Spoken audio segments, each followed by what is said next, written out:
Hello, everyone. Happy September. When you see this, it'll be Friday, but today is Beyonce's birthday, so I'm wearing my girl on my shirt. It's B Day to all who celebrate. So, even though you'll see this after, her birthday is probably over. Happy B Day. Hope you all are enjoying your September so far. Mine is pretty much the same as last month. So, there's that. At least nothing bad has happened. As you can see, I took my braids out. Um, I feel free, but I also feel like it was just so much easier taking care of them. But it was time to take them out. It wasn't looking as good, so I did it myself. So yeah, so we're here to talk about fried green tomatoes, the book versus the movie. Speaking of books, before we get started, if I can get it up, as always, What If I Ruled the World? Poems inspired by music, written by me, your boy. Always linked in the description. Always linked in the link tree. Check it out. So let's get into it. So we're gonna start off with the book, which I listened to the audiobook version, which is 11 hours long. If you're considering listening to it, it is a historical fiction, domestic fiction, a romance. It's written by Fanny Flagg, and I see I have a section here for her biography, which I did not put in. So you're gonna have to look her up yourself. Um, the book was released August 12th, 1987. The synopsis is it's the story of two women in the 1980s of a gray haired Mrs. Threadgood telling her life story to Evelyn, who is in a sad slump of middle age. The tale she tells is also of two women, the irrepressibly daredevilish tomboy Iggy and her friend Ruth. I don't know why they call her friend. Anyway, we'll get into that. Who back in the 30s ran a little place in Whistle Stop, Alabama, a southern kind of cafe, Wubgon, offering good barbecue and good coffee and all kinds of love, laughter, and even occasional murder, which I feel like is kind of a spoiler. I did not realize that was in there. So, spoiler alert. All right, the characters are Evelyn Couch, a middle-aged housewife who's told stories by Ninny, Virginia Ninny Threadgood, the elderly woman who recounts the story of Iggy and the Whistle Stop Cafe to Evelyn. Imogen Iggy Threadgood, the fierce and independent woman whose life is in the early 20th century, forms the core of the story. Uh, Ruth Jameson, Iggy's kind-hearted friend. I keep calling her a friend. They're not friends. They're more than friends. We'll get into that. Um, and co-owner of the Whistle Stop Cafe, Buddy Threadgood Jr. So there's two. I don't know why. I guess they're both named Buddy, but Buddy is Iggy's brother who suffers a tragic accident. Sipsy Peavy, a black woman who serves as nanny and cook for the Threadgood family. George Pullman Peavy, Big George, Sipsy's adopted son, and the skilled chef who later runs the cafe's barbecue. Anzel Peavy, Big George's wife. They have kids, but I could not find like something I could copy and paste into here. But yeah. And then Buddy Jr., another buddy, is Ruth's son. They call him Stump. He's injured in a railroad accident, whom AG helps raise. So, we're going to get to my pros and my cons and my overall opinion about the book. So, my first pro is the story. Many stories were many. The many stories were all very entertaining. I'm jumping like up my own words. The main stories about Iggy and Ruth and Ninny and Evelyn were so fun, sad, and memorable. So Ninny was the sister-in-law of Iggy. So she married one of Iggy's brothers, and she grew up with the Threadgood family, but she wasn't directly related. And this is kind of like a random thing, but I don't know if I would like want to marry someone I grew up with because I feel like I would think of them as a sibling, but I guess she didn't think of it that way. So there's that. um, oh, I do hate that a lot of the black people had sad endings in their stories, like the children of George and Anzel. I won't spoil anything, but yeah, they kind of had their sad stories. But they all had memorable lives as well. They had some ups in their stories. I feel like they had a lot of downs, and maybe more downs than the white characters, though.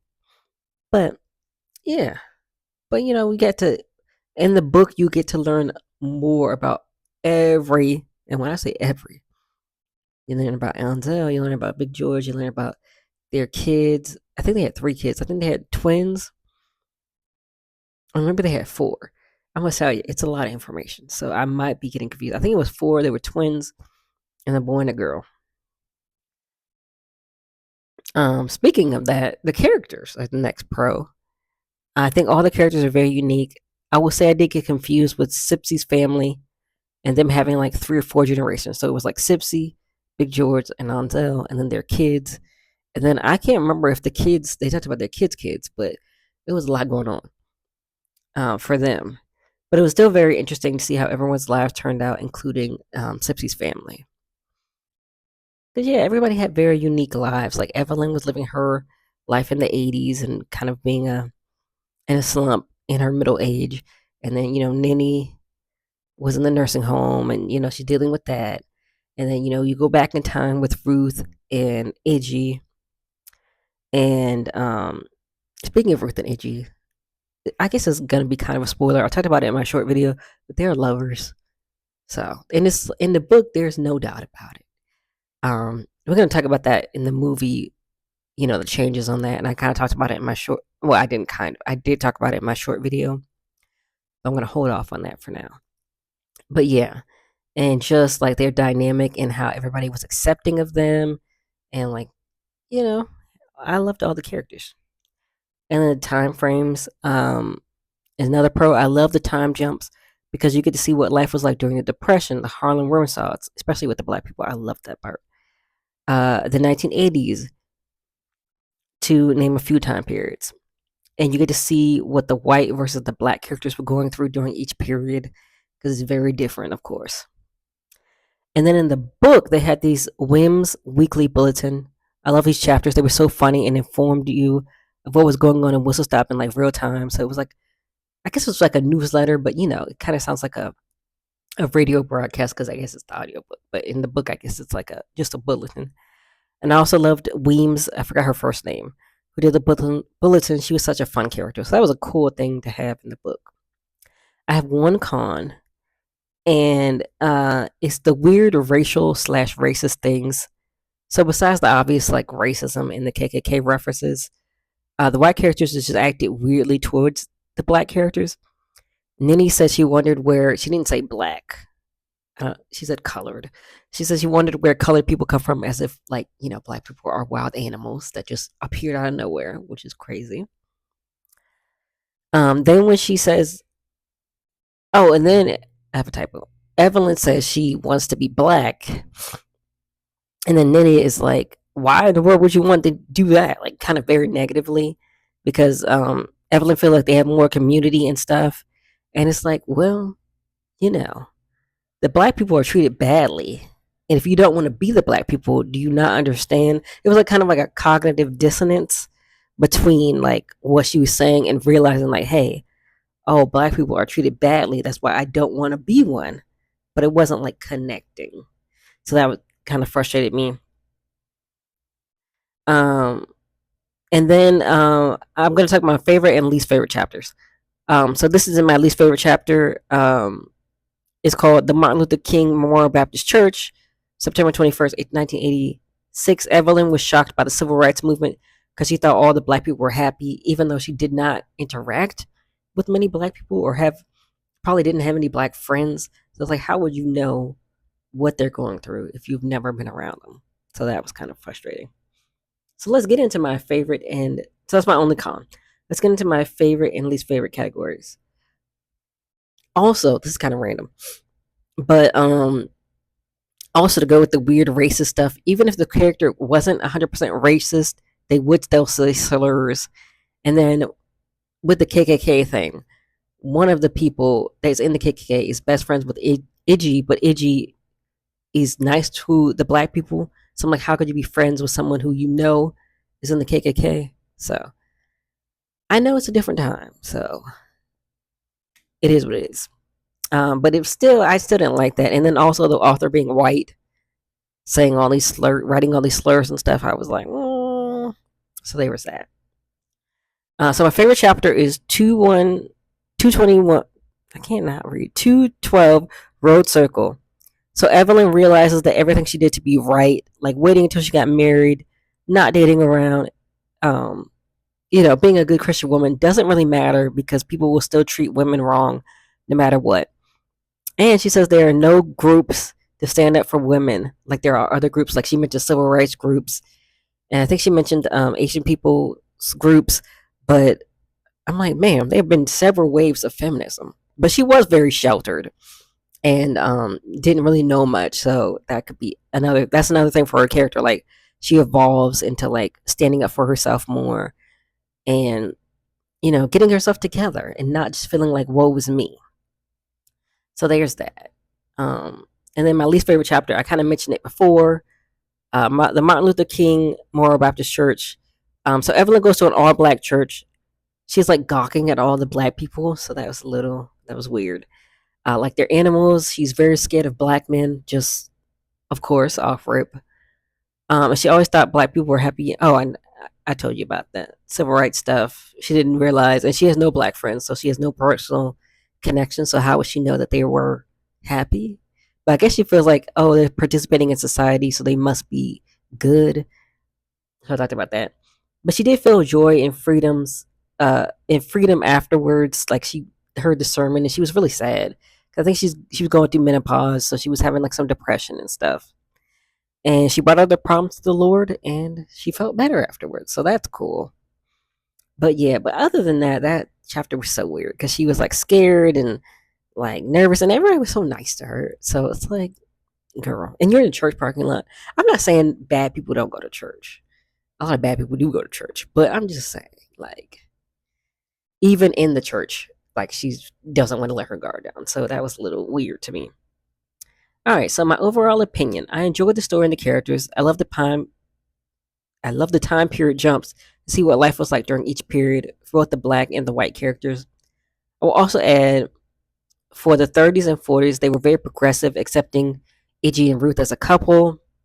I did not like the weird racist slash racial stuff though.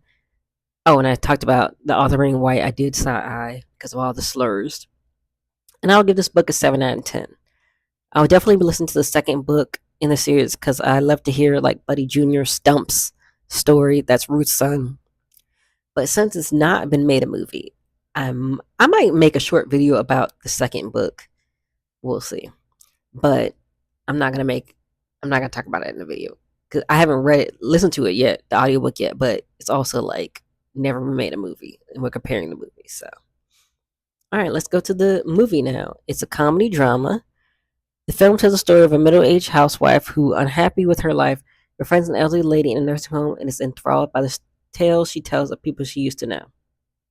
This was released a few years after the book came out, December 27th, 1991. It's directed by John Avent. Was that his name right? Okay, so the cast is Kathy Bates as Evelyn Couch, Mary Stewart, Mary Stout. No, I think it's Stewart. Stewart Matterson as E.G. Threadgood, Mary Louise Parker as Bruce Jameson, Jessica Tandy as Nene Threadgood, Chris O'Donnell as Buddy Threadgood, maybe the big buddy. Where am I? Oh, Stan Shaw as Big George Pullman. As Evelyn's husband Ed, Gaylord Sartine as Ed Couch, that's Evelyn's husband. Tim Scott as Smokey Lonesome.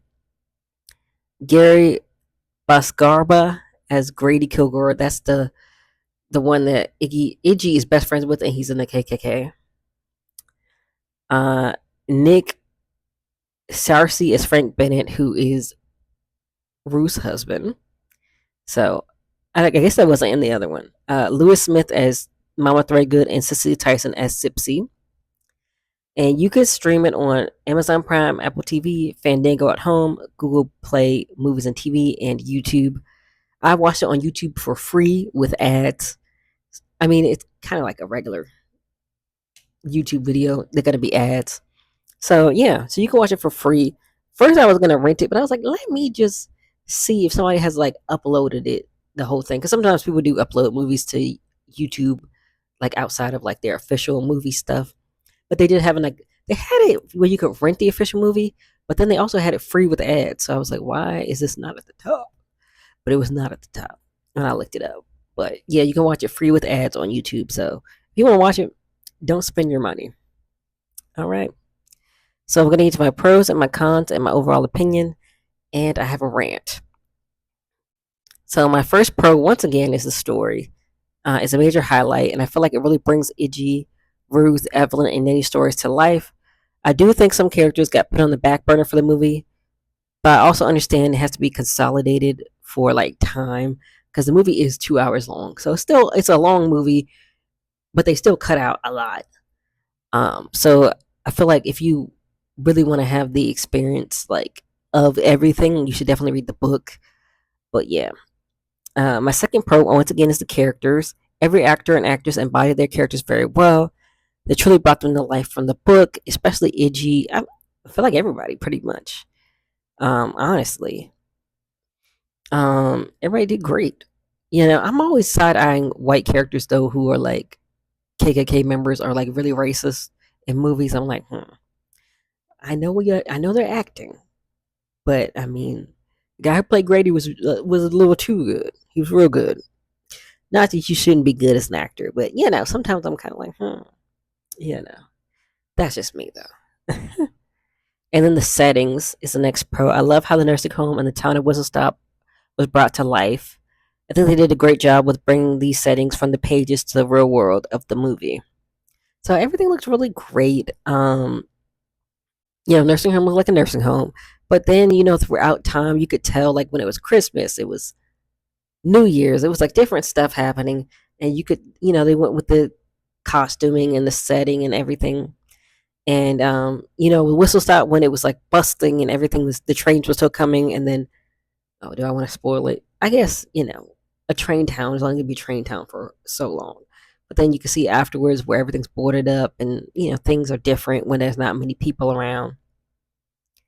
So that was cool to see. And then the time frames. The movie doesn't jump as much as the book, but I still enjoyed how the film went back and forth between the time frames. Since you don't have the dates in the movie, I think the transitions they did worked really well. They kind of like faded out each time.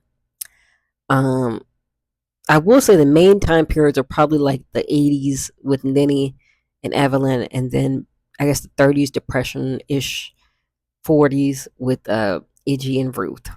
Because that was like the only two time frames that they had, where the book had a lot of different time frames. All right, let's get into my cons. So I talked about this in my short video, but Iggy and Ruth's relationship, I hate that they changed it to just being friends. Even though there are some romantic undertones, I wish they had went all out with it. And in my short video, I talked about how the director said he wanted to appeal to a broader audience, but I'm like, especially like it's the '90s. It's not too. I feel like it wasn't as too conservative, even though we're going back. I feel like there are time periods where it's like more liberal, more conservative, like flip flops. But I feel like they could have done it and still appealed to people. But maybe that maybe I was a child. I was like a couple months old when it came out. So, it was a different world back then. My other con is the black character's backstory. So I mentioned some characters got put on the back burner for condensing purposes, and it was like basically the entire black family, of course. I do think to tell everyone's story it probably work better as a series format. That might be better because they all had very intriguing lives. I would have liked to have seen that. And on the Wikipedia page, it says that they were working on I can't remember if it was a movie or some kind of reboot, but it didn't happen. So maybe it was trying to be a series and it wasn't working out. But I feel like that could work a lot better than having to condense a lot of stuff for the movie. And with condensing stuff for the movie is combining characters and or stories. Um so yeah, and it was like not too big of a con. However, from reading it to like immediately watching after, it was kind of a bit jarring. Like for example, I'm gonna give two. I guess they're kind of spoilers, but one is like in the book they're visiting Evelyn's mother-in-law, but in the movie they're visiting her aunt, and they give the aunt a name of one of the patients in the book that is like a friend of Ninny's or like her roommate or something like that. I can't remember. Exactly, but they live in the nursing home with her, and then they combine those characters for the movie. And then another thing is Evelyn has like this alter ego that she uses like when she needs to like when she's mad because she's has all this built up anger. That's why when she goes to the church, she's so relieved because she like the anger is gone. You know, um, and it's the alter ego is called Tawanda, but in the movie, it's given to Iggy, and then I guess since Evelyn's hearing the story, then she holds on to Tawanda, but it was not like that in the book. But it does kind of make sense for the movie since Iggy is like very bold and aggressive. All right. So my overall opinion, I think the stories were kept translated well, and the actors did a great job bringing their characters to life. I love how everything looked and how the world was shown on camera. I wish they had more time frames, more from the Black family, and Ruth and Iggy being lovers like they were supposed to be. Overall, I enjoyed this film and would give it the same rating as the book, 7 out of 10. I'm glad they didn't put in the weird racial stuff in the movie though, because that would have been very weird. Especially like with the Iggy character being kind of like the hero. She does say slurs in the book, but it's not like I don't know how to make it sound better now that I say she said a slur. But she basically said stuff that I feel like every white person would have said, but not in like a derogatory way. She's just saying, "Oh, these are our basically. Why do people care about our niggas?" You know what I'm trying to say. So she does that kind of stuff, but they didn't put it in the movie, which I'm glad they didn't. Um, so I'm gonna try not to spoil too much with this next point with my rant, but the movie ending was dumb. I hated the movie ending. Um, so yeah, I'm not gonna spoil too much because I think you should read the book and watch the movie. However, the movie ending annoyed me. So I know the movie is long, but from the moment we meet Nanny, she makes it clear that Iggy was her sister-in-law. This is important. Yet the director wanted people to question whether she was Iggy the whole time, which doesn't make sense because she definitely makes it very clear throughout the movie who she is. And I feel like if this old woman was open with Evelyn the whole time, why would she lie about her identity the whole time too? That didn't make any sense to me. And which the ending is different from the book. I'm glad it's a happier ending. That's what I will say. But I wish it made more sense. I wish they had a scene with Itchy like it was in the book, because the way he did it made it seem like he wanted to confuse the audience, and I didn't like that. So those are my thoughts on Fried Green Tomatoes, the book versus the movie. And there are some differences of what they did other than the time frames and stuff, but I don't want to spoil too much. Because at first I was going to name all the differences, but I was like, I just want you to go in and read the book and then watch, and then you can notice the differences for yourself. Because I feel like if I just tell you everything, it's kind of like not fun. But yeah, have you read Fried Green Tomatoes? Have you watched the movie? Let me know your thoughts. Please like, comment, subscribe, and I will see you all next week.